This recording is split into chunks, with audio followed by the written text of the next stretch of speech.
In today's economy, more people than ever are looking to buy and sell businesses. But how do you do it? Welcome to the Deal Board, presented by Transworld Business Advisors. Straight talk about real deals and real people. Listen to stories, interviews, and expert advice to help your business sale, merger, or acquisition process. Now, here are your business exit experts, Andy and Jessica. Welcome back, everybody, and welcome to the Deal Board. We have a very special episode today. We're very excited. We just got back from traveling to our first Transworld Conference in almost 2 years, and we have a compilation episode to share with you today. Yeah, it was a great time. Great to see you in person again. And it was great to see everybody. I mean, we had 1,200 people with our partners from United Franchise Group. And it included the brands Sinorama and Fully Promoted, Great Greek, and there are other brands at UFG. But it had Transworld, and it was our biggest conference ever. We had over 200 Transworld associates in one place, which was great, here in West Palm, Florida. I'm in South Florida, so I was sort of home, although stayed in the hotel. But it was really just a lot of fun to see everybody. I want to thank the convention center in West Palm for the great job they did. Of course, want to thank everyone at United Franchise Group for the hospitality and the planning, and special shout out to Khoury, our vice president of operations, for kind of heading up the whole thing. But it just was spectacular. Yeah, it was so great to be back in person. And I think, like we said before this, Andy, this is all what we've been waiting for. And the energy and the excitement, you could just feel it in the room. And it was really nice to be back with our fellow franchisees and fellow brokers. But we also both got to take some personal trips on the back end and business trips too. And just overall, I think it's good and a good sign for the economy of how much travel has spiked over the last month. Yeah, it was great. We happened to jump to Nashville right afterwards. It was for a client, and hopefully we'll talk about that deal soon. Can't talk too much about it, but it's in the music industry, which is always exciting for me. But it was really nice. We stayed at a nice hotel in Nashville. Nashville was packed for the 4th of July weekend. They had a concert, supposedly the largest fireworks in the United States, although I saw New York was claiming that by the end of the weekend. But Brad Paisley hosted 300,000 plus people on Lower Broadway. And Broadway was just packed. If you've never been to Nashville, it's a wonderful trip. We played tourist. We got on one of those little buses and went around town and visited some of the sites. And it was a lot of fun. It was a good getaway mixed with a little bit of business. And you stayed in South Florida a little bit, right? Yeah, we got to stay in South Florida. I mean, South Florida is always great, but tons of people out and about for the 4th of July weekend, very busy. The hotels are back at full capacity. It felt great. And then a quick trip back to Denver, and then immediately the next day flew down to Dallas to do some work in our Dallas office. And, in the 3 states I've been in the last 4 days, everyone's been busy. Everybody's been back to work. We're sitting in our Venture X, actually in Dallas, and they're almost at full capacity. So it's a great sign for the economy. People are getting back to work, getting back in their offices. This is all what we've been waiting for. So it's a great time to celebrate. It is a great time to celebrate. And it's great because, the restaurants are bustling. And I think that's one of the big things. We're going to talk about some of the things that are going on out there in the world today. And in future episodes, we're going to talk about help in a future episode. But, that's what you're seeing. You're kind of seeing a crunch on supplies because it's coming back so fast. And the buyers are out there. And we're talking about getting deals done today. And we were talking a little bit earlier about some of the most important things in getting a deal done. And things are just, it's crazy. I'm just wondering that, at this frenetic pace, people are just not used to it, right? Yeah, it's funny because we almost all shut down like a light switch, right? So you think back to March of 2020, we went off, and instead of like slowly coming back on, we went right back on, right? And we all know that, and we've talked about this on the podcast too, there's some hiring challenges, there's definitely help shortage. And we're all not used to the frenetic pace and going back to having all these in-person meetings and commitments. So it's causing some deals challenges. It's also causing some just working challenges in general. So today, what we did is we asked business brokers and we asked some of our franchisees at the expo, what is the number one most important thing to get a deal done, especially in this frantic environment right now? Yeah. And we got a whole host of answers, not two the same, which is pretty insane, because it was funny because we were trying to keep tabs of which ideas that we had already covered. And very few people walked up with their most important deal that we had to say, no, don't do that one because we already did that one. I mean, out of, I don't know, we got about a dozen. Did we have maybe two overlapped? Maybe not much, but what it does show us is that there's so many moving parts when you're buying or selling a business that you really have to be aware of everything that's going on, and you have to be able to deal with the stress of the situation. We've talked before about the importance of having partners in the deal, but at the end of the day, too, if you're the person in the deal, you're the buyer, the seller, there's just stress that you're going to have to deal with. So we have those to share. We're going to have those on the show too. We also, Andy, you have an interview too that we're including in this episode too.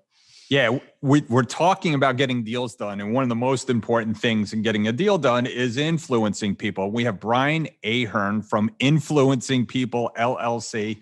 He is a devotee of Cialdini, Robert Cialdini, the guru of influencing people, and it's certainly something to listen to. And if you haven't read Cialdini or looked at his books, you might want to do that as well. But we just kind of float right from that into what are the most important things in getting a deal done. Yeah. So before we jump into it, Andy and I wanted to share our number one reason or number one way to get a deal done. And for me, it's all about building trust and rapport in the entire transaction. So I kind of mentioned there's a lot of people involved in getting a deal done, right? You're going to have the seller, the buyer, a broker, sometimes two attorneys, two CPAs. And really, if you have the trust in those relationships and you have the trust and mainly hopefully your broker, your intermediary that's quarterbacking this deal, then it's easier, I'm sure, like we're going to learn today, to influence the situation, because there are challenges that come up. There's, my husband always likes to say a deal will die 3 times before it's really dead. There's going to be 3 major challenges, at least, in a deal. And overcoming challenges really ultimately is a reflection of trust and rapport in the group of people that you're working with. Most challenges can be overcome if you have willing parties on either side.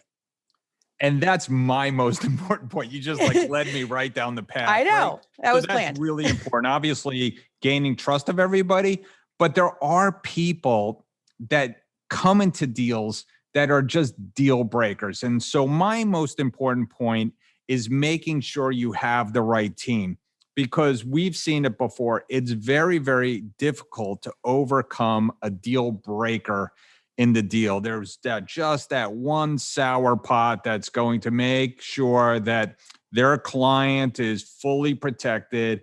Their client is not going to take any risk. And it might be an attorney or it might be an accountant, but they're going to be very, very difficult to get through. And it could be a landlord that is going to be the most, going to be a deal breaker. Now, landlords are going to be a little bit nicer these days, but we're going to do a commercial real estate update because the commercial real estate world is on fire in some sectors and literally dead in some of the other sectors. Not quite dead, but there's certainly opportunities out there, and we'll talk about that later. But back to having the right team. It is very, very difficult to overcome an attorney that's going to be overly aggressive and try to have their client have zero risk in a deal, because that's what buying a business is. It is taking risks to get that reward. And same thing with an accountant. If accountant's just going to decide that this is not a good business or it's not worth it, they're going to try to poison the deal. And that is very, very difficult to overcome. We do try to call those people out in a deal, which is part of our job is to be we're there for the deal. We're trying to keep the health of the deal going. As you said, deal dies 3 times, but to us, a deal is never dead enough. And so when a deal is dying, we're gonna root out that problem and we're gonna call it out, and we're gonna do so professionally. But sometimes we have to literally get to the client and say, you need to fire this person. And if they're not strong enough to do it, we just can't put the deal back together. So my thing is having the right people in place. Yeah. So we've got lots of great pieces from advice. I mean, we have some of our top brokers in our network who are on the show today, some of our top franchisees. It's definitely an episode where you're going to want to jot down some of the things that you're hearing, especially if you're in the middle or beginning a deal process. Take a look at our show notes too. We'll also include everybody's names and contact information if there's anyone you would like to chat with further. But other than that, I hope you appreciate and enjoy this very special episode of ours. And we're back to be together in person as a group again. Yeah, let's get out there and let's get to this episode. Transworld Business Advisors is the world's largest business brokerage and mergers and acquisitions firm with over 500 brokers in nearly 200 offices worldwide. Transworld's team handles thousands of business sales every year. To be connected with a qualified business broker or learn more about the buying and selling process, visit tworld.com/the deal board or call 888-719-9098. Hey, welcome back, everybody. And we have a very, very special guest here on the deal board today, Brian Ahearn from Influence People. I immediately got attracted to Brian. I forget how we got introduced, but I saw that he does the research. He got to meet Cialdini, which is a famous researcher about influencing people. I read the book, How to Never Split the Difference by Chris Voss, which I've talked about several times. So I wanted to talk to Brian about his practice. He is a trainer. He is a keynote speaker. I've watched some of his videos, and I think he has a lot to give to our audience of entrepreneurs. He's an entrepreneur himself, having to start his business and kind of reinvent himself. So why don't we start there, Brian? Why don't you give us a little bit of background of where you came from and why you chose what you're doing now? Okay, Andy. Well, I started my career in insurance right out of college, knew nothing about insurance, but ultimately found out it was a great field to be in. At the end of the day, insurance, if it's done right, helps people and helps the economy. And I found myself staying within the industry. And it was about 20 years ago, I was involved with sales training with the company that I was working for, worked a lot with the field sales associates, came across Robert Cialdini's material, and right away the light bulb went on. I mean, I knew immediately this psychology that he's talking about, it is the foundation of all selling. It's either why certain approaches work or why some of them don't, but it really explained all of these techniques that we were teaching people, but why those techniques work the way that they did. And I loved the fact that it was based on research. I'm a pretty logical individual, and so I felt like I could confidently get behind that. And then the other thing I loved was his stance on ethics, and that you could do this in a non-manipulative way. Well, as fate would have it, the video that I saw of him presenting at Stanford, when I signed up for Stanford's marketing materials and I got one of their flyers one day, the headline said in bold letters, bestseller, and right underneath it, call it influence, persuasion, or even manipulation. And I was like, I can't believe they actually use that word when he's so clear about non-manipulative ways. So that moral part of me decided this needed to be addressed. I emailed Stanford, never heard from them, but sometime later my phone rang at work and it was Robert Cialdini's office, and one of his representatives was calling to thank me and said, because of your email, Stanford is changing the marketing of all of our materials. And that was the beginning of my relationship with him. Wow. Incredible story.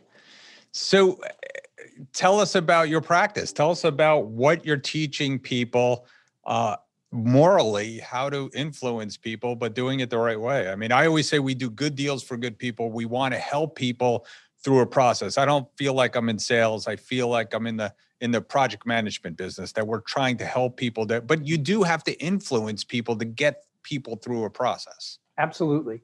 Well, I started working with his material and it was incorporating it into the sales training I was doing, eventually the sales coaching. I ran a corporate university before I left the insurance industry. And everything I was doing, raising my daughter, interacting with my wife, I always am thinking about how can I use this psychology? Well, I knew when I came across his material that this is what I would want to do with the rest of my career. And so I started planning about what would my exit look like? What will I do when I leave the company that I was working for? So I built the website and I began to put the videos out there, and I started working on a book and doing all of those things so that when I left 2.5 years ago, priority number one was finish the book. And I got that out there, and then subsequently came out with a second book and continued to make contacts through LinkedIn and other places and market myself. And so what I do now is I work with individuals and organizations, and I teach them the psychology of persuasion, or sometimes we call it the science of influence. But how do you take this and ethically use it to influence people in whatever it is that you do, be it a leader, sales coach, business coach, whatever. That's what I do through consulting, coaching, speaking, training. Yeah, we talk about it all the time. We are in a position here in business brokerage where we're helping people buy or sell a business, and it's a complicated process. There's a lot of moving parts, and there's a lot of things that could get people upset or certainly that are emotionally charged. There's a lot of money involved, which sometimes influences people. Mm-hmm. So you do some speeches. You talk about that when you do your keynote speeches, they might walk away with like 4 pieces of information, like these nuggets. What are some of those things that, obviously you don't want to give away everything that you do, and we're certainly not going to be able to cover everything in 20 minutes. Right. But how do you start that process of helping organizations or helping a leader change the way they approach people? Okay. I personally think that it all starts with relationships. In fact, my second book was called Persuasive Selling for Relationship-Driven Insurance Agents. And the way that relationship starts, it's not about me getting you to like me, Andy.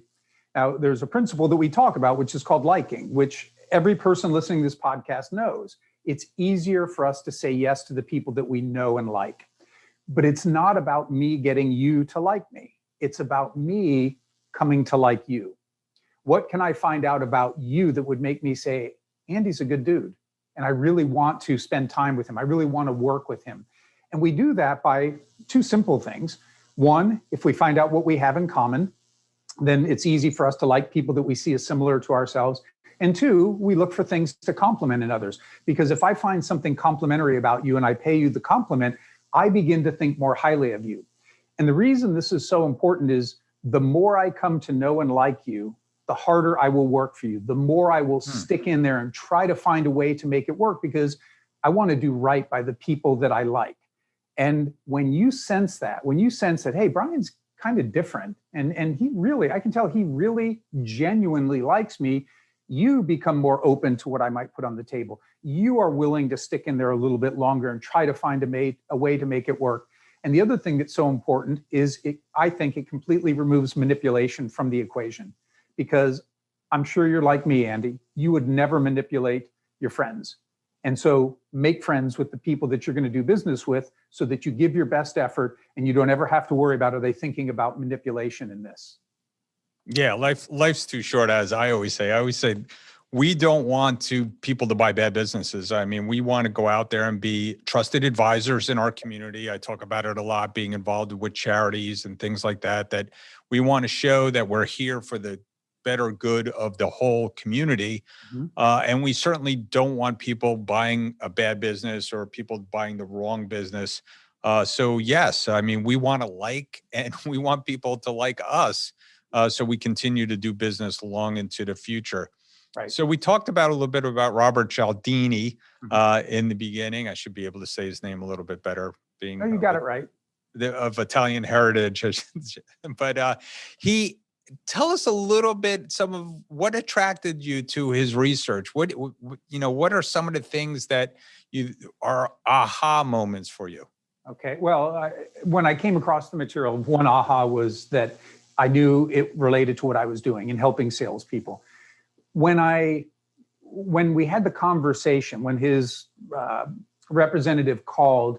We had this conversation. By the time, before she hung up, she said, hey, by the way, if your company's ever looking for a guest speaker, he travels the world and talks about this. And as fate would have it, I said, I sit next to the woman who books our events. Would you like to speak with her? So it was the summer of 2004, and he came to Columbus, Ohio several times and addressed the insurance agents that represented the company. And during that time, I went out to Arizona with my boss to go through his 2-day workshop. What was an aha moment for me was when we had the opportunity, my boss and I went to dinner with he and his wife and the office manager. And when he asked us, how are we using his information and his research? And we began to talk about it. He leaned forward, his eyes got bright. He got this big, wide smile. And you could tell he was so excited to hear how people were implementing his life's work. And I just remember thinking, this is a guy I want to be connected with. And so I literally had to stay on my boss for 3 years to allow me to finally go back and get certified to teach Cialdini's methodology of influence. And I'm so glad that I did. And I know my boss was so glad that he finally allowed me because of how it rippled through the company and was able to help us. So how would you approach, a company that was looking to implement some of the practices? What's the best way? Obviously maybe it starts with a training program but how do you practically approach that? Well, a couple of things have to be present for a company to want to work with me. And first is they have to recognize that whether they're a leader, whether they're a business coach, whether they're a salesperson, their ability to influence others is key to their success. If you are talking to an organization that's very much authoritative and hierarchy and things, and they don't see any need for that, that's not a client then for me to work with. They have to understand that at the root of changing people's behavior within that business is going to be influence, not coercion or any other potentially manipulative tactic. And the second thing that I really would like to see too is that is a core value in terms of how they operate, that they say, we try to engage with our employees in an ethical way to influence their behavior, to do what we need in order to succeed. And that's how we approach clients. If those things are present, then there's a number of ways that I can work with them. I can go in and we have a 2-day workshop that we call the Principles of Persuasion, where we dive really deep into the science and teach people what the psychology is. And they have very clear application and lots of activities and exercises. If it's a more sales-oriented organization, I have a 1-day workshop where we talk about how to influence different personality styles and how to influence throughout the sales process. There are times where a business says, we don't need that much. What we need is your expertise. How would you? And so then they bring me on to consult. Or I have individuals who say, would you work with me one-on-one? I can't get to a workshop, but I need to understand this. Can we set up some kind of schedule and you coach me through this process? So those are all the ways that I work with companies. And usually the foot in the door is if they hear me speak at a conference and they say, wow, this stuff sounds really interesting. And I think he knows what he's talking about. It's great. So tell me like maybe an application, a story that you think really helped someone or an organization take the next step and really kind of change their path. Okay. One that always stands out and is probably one of the most gratifying that I've had since I've used this for almost 20 years.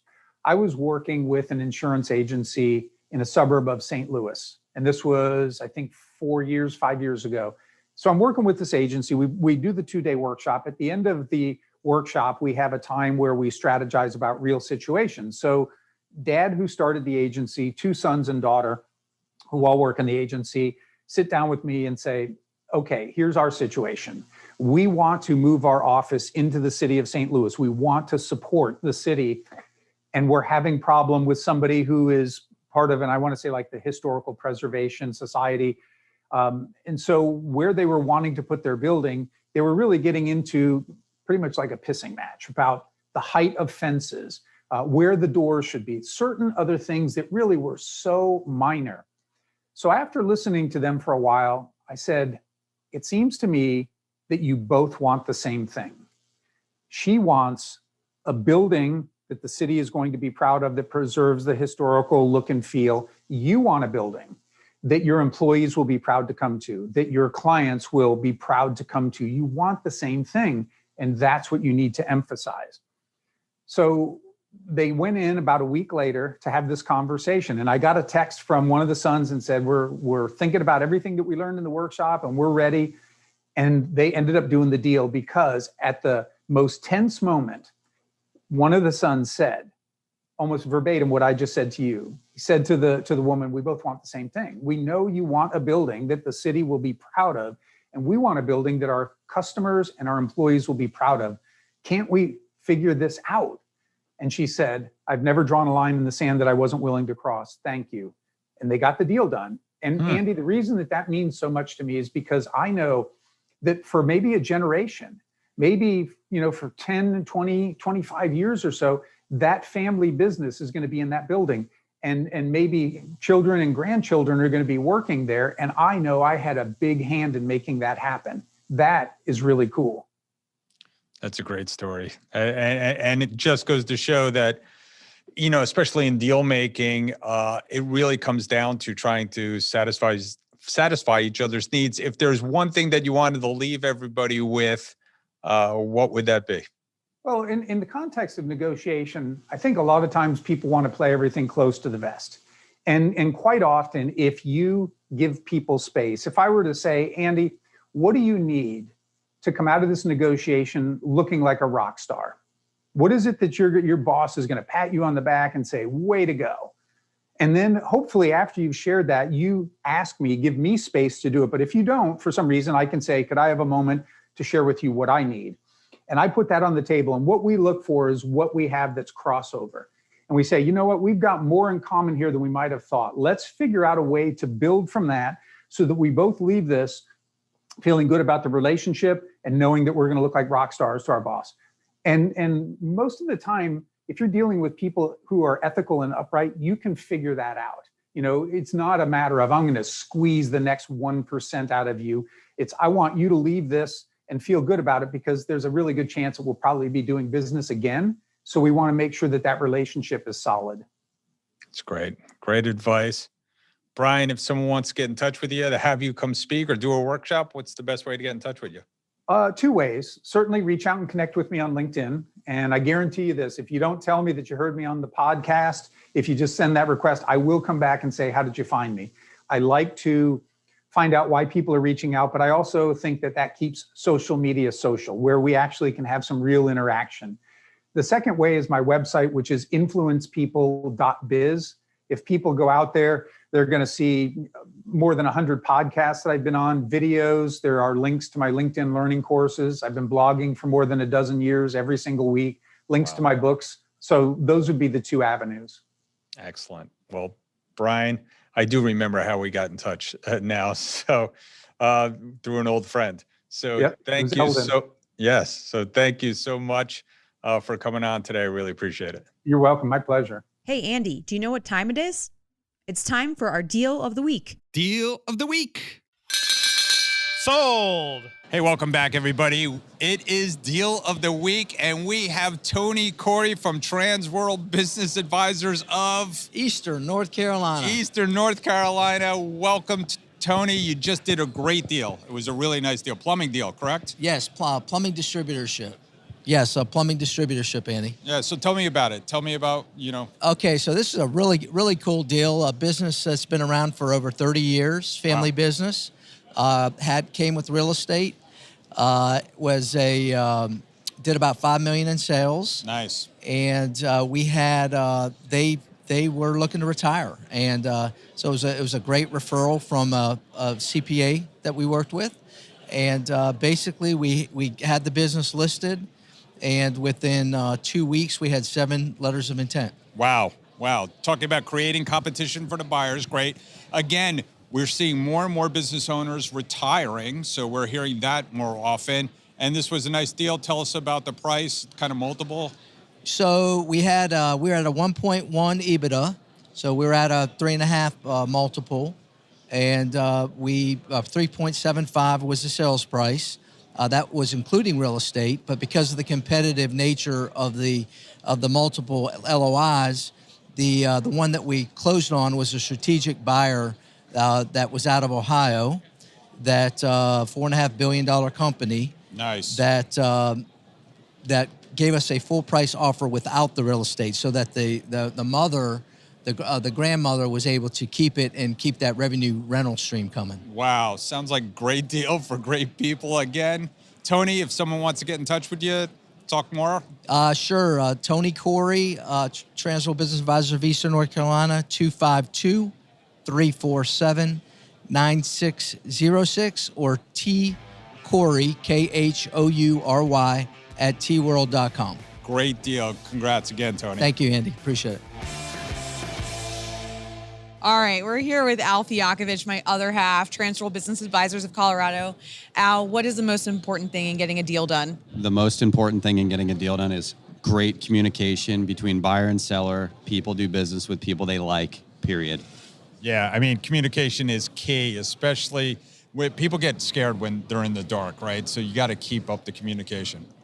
Exactly, and that includes the lawyers and the bankers and everyone involved in the deal, because us as brokers, we're in the middle of the wheel, and we're keeping everyone on the same page and moving in the right direction.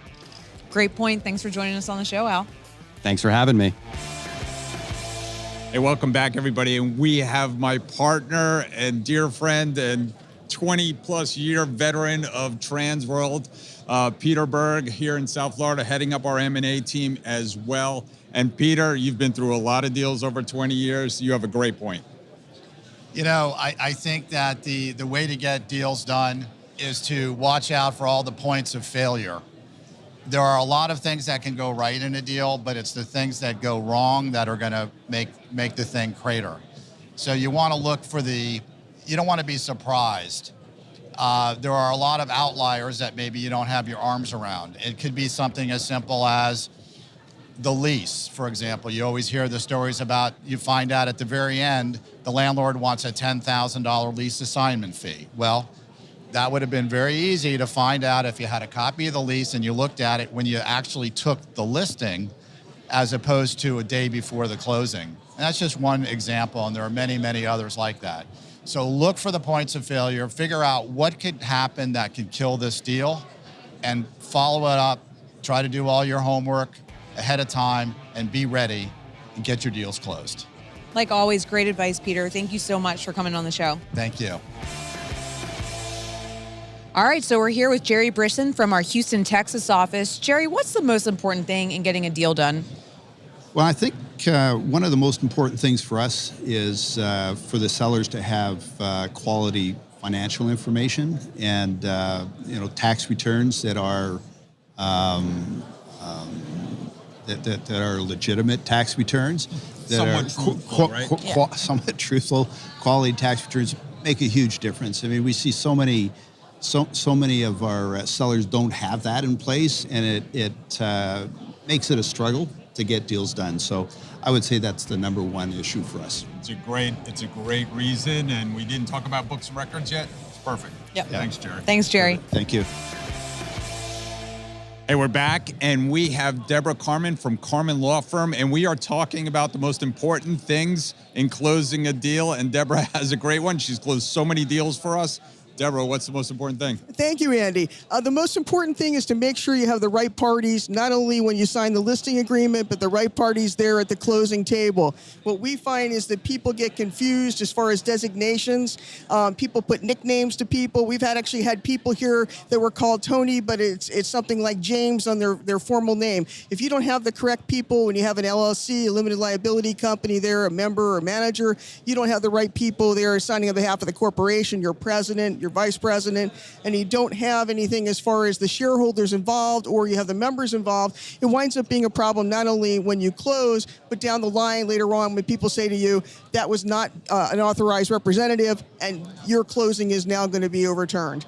So we don't want that. We want everything to go smoothly. We want everything to go correctly so that everybody gets a happy situation, comes back, and closes again. Something so simple but can really affect a deal. And it's something we don't talk about very often. So, Deborah, thank you for bringing that up. It's a great tip. Thank you. Yes, Yeah. and we're here and delighted to be here. Thank you so much. Thank you, Deborah. Welcome back, and we have Dustin from our Transworld Business Advisors Colorado office. Dustin, what is the most important thing in getting a deal done? For me, honestly, I think it's building in rapport. Getting the sellers, buyers trust each other, trust me. There will be a point that you'll have to wrestle that deal to the ground. They're going to come with you. They need to understand that you're going to bring them back up. I love the wrestling analogy. It is like a wrestling match. I mean, is there a lot of strategy as opposed to just kind of brute force, right? Absolutely. Yep. And they need to trust you. You would hope so, but yeah, they do need to trust you. It's the only way it's going to get done. That's a great one. Thank you so much. Thanks, Thank Dustin. you. Hey, we're back with Scott Hislop from Transworld Business Advisors of Minnesota. And give us your most important thing in closing a deal. Hey, it's great to be here. So the most important thing I tell all of our folks is we have to understand the motivation of the seller. So if you don't understand the motivation of the seller, if they don't have a purpose or something they're going to go to next, you are not going to close the deal. Very important. Something for them to run to, right? Exactly. Yeah. Thanks, Scott. You're welcome. All right, so we're here with Jacob from our Transworld Business Advisors office in Savannah, Georgia. Jacob, we're asking everybody, what is the most important thing in closing a deal?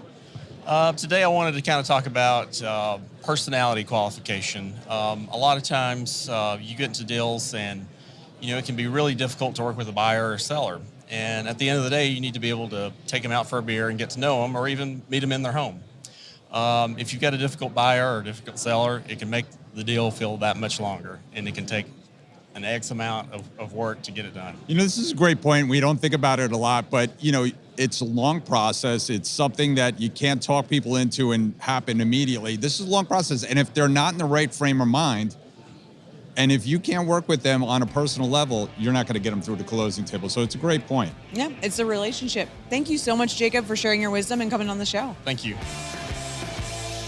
Okay, so we're here with JT Tatem, a recurring guest, one of our favorite to have on the show from Greenville, South Carolina. So JT, what is the most important thing in closing a deal? Getting all the ducks in a row.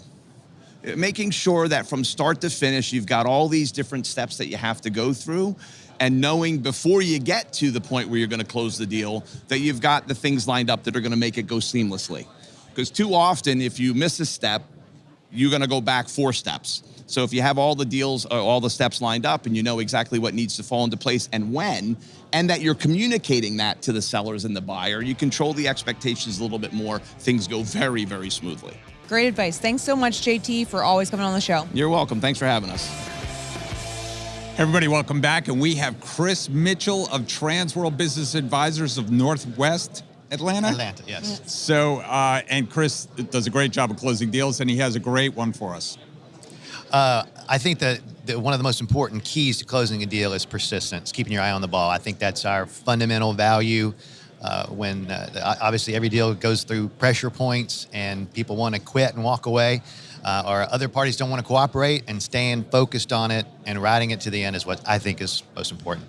Persistence, not taking no for an answer, having that tenacious spirit. Really Exactly. good point, Chris. Right. Deal not dead enough. Yes. That's right. Revive it. Yes. Great job. Thanks. Okay. Hey, welcome back, everybody. And we are talking about the most important thing in a deal. So, Patrick, Bombardiere from Transworld Business Advisors of Rocky Mountain, what's the most important thing? Really, the most important thing is to make sure you're listening to the buyer and the seller and constantly thinking about creative ways to get something done. You are going to run into a stumbling block. There will be a roadblock, and you can't just stop and say, all right, well, now what I do? You have to just constantly be listening and trying to meet each person's goals. Great. That's great. Thanks, Patrick, for joining us.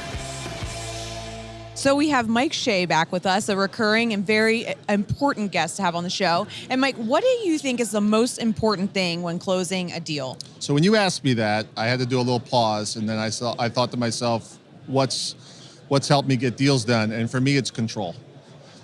Knowing all the moving parts, knowing everybody's agenda, and managing the timeline is super, super important. That's really important. It's a great point. So thanks, Mike. Thank you. Welcome. We're here with Tim for Transworld Business Advisors, South Atlanta and Columbus. A little mouthful there. Tim, what do you think is the most important thing in getting a deal done? For me, it's working with very seasoned professionals that are looking out for me and for the buyer and seller. It gives me the opportunity to manage the buyer and seller and not have to worry about all the minutia on the day of the closing. Yeah, that's really important. Having the right team, having the right professionals, that is a perfect point. I really appreciate it, Tim. Thanks for coming in today. Thanks, Tim. Everybody, we're back, and we have Will Tinsley from Gulf Coast Small Business Lending, and he's got a great point for us to get deals done. Welcome. All right, thanks, Sandy. Oh, okay, so I think one of the most important things to getting a deal done is time, okay? SBA loans are a very time-intensive process, so anything you can do throughout the process to save time. So get your deal pre-qualified, have a capable lender who knows their process, been there, getting deals done, and then take steps throughout the process. So one example is once your buyer sends everything to underwriting, send them a pre-closing checklist. So what that means is we're working a parallel process. We're working on things all throughout the process.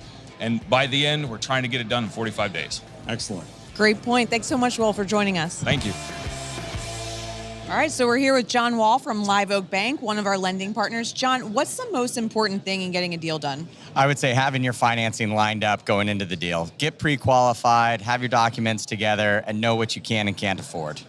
Pretty simple, right? It's pretty simple. I think so. It helps everybody in the situation move the deal along quicker, and it's best for the deal. Great job. Thanks, John. All right, Thanks, John. Thanks a lot, Andy and Jessica. Hey, Jessica, you know what time it is? Money time? Almost. It's time for listing of the week.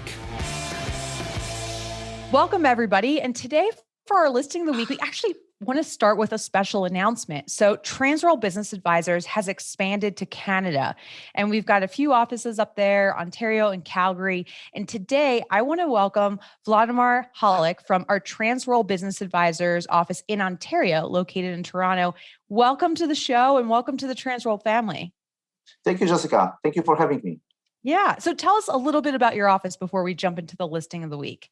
Yeah, so I run a Transworld of Ontario. We are located in Toronto, which is the financial capital of the province of the country. We have a number of business advisors working with small businesses. Great presence here, servicing various clients, industry agnostic. Focusing at the moment on clients under 25 million Canadian dollars valuation-wise. And we are open for business. Yeah, we're excited to bring the great services that we've had in the US for a very long time to Canada, and I'm sure you're going to do very well in that market. Speaking of, you have a great new listing to feature. So tell us a little bit about that business. Yeah, so we've got a business in a construction or manufacturing industry. It's actually stone fabrication business. A company run for over 20 years by a great owner. They've developed it well, really care about the business. It's located in SouthWestern Ontario. 85% of sales are B2B, where company supplies mainly developers of residential constructions with stone countertops, accent walls, staircases, and so on. Wow. Sounds like a great business. 20-year history. That's very impressive for a small business, and also could be attractive to buyers in Canada or outside of Canada too. Tell us a little bit about the numbers. What's the asking price? What's the SDE? That kind of stuff. Yeah. So look, we are going to the market with 5.2 million. Now you can look at this differently, and it's Canadian dollars. It's a business with 6.5 million in annual sales. SDE is just over $1 million. And EBITDA, around 840,000. Now we are including $1 million of inventory. Now this business can be run with less than that, and that would be part of that final adjustment on when transaction closes. So you can run it perhaps with 700, 600,000 in the inventory, but that 5.2 includes that number. Wow. Good numbers, good performing business. 5.2. Remember, listeners, that's Canadian dollars. So do the exchange rate on that That's one. right. Yeah. Might That's be right, beneficial for some US buyers, right? That's right. Look, it could be a great entry point for a company that's in that industry who wants to enter into Ontario or Canadian market, and getting a company that's established with client base and doing well every year. I think this could be a great opportunity for a U.S. player. Awesome. Well, Waldemar, tell us a little bit more. How can someone contact you if they want to learn more about this listing, or they just want to know more about your practice in general in Canada? Sure. First of all, they can visit our website at tword.com/Ontario. My direct number, 647-946-2605. Alternatively, email whalek, that's WHALEK, @tword.com. Awesome. And we'll drop that into the show notes too for listeners if you want to grab that. Thank you so much for joining us on the show. Welcome to the Transworld family again. We look forward to having you back many more times. Thank you for having me. Thanks for tuning into the show today. If you like the podcast, share it with your friends on social media. And don't forget to subscribe and leave us a review on your favorite podcasting app. If you have questions, would like to appear, or have suggestions for topics for the show, get in contact with us through our website, thedealboardpodcast.com.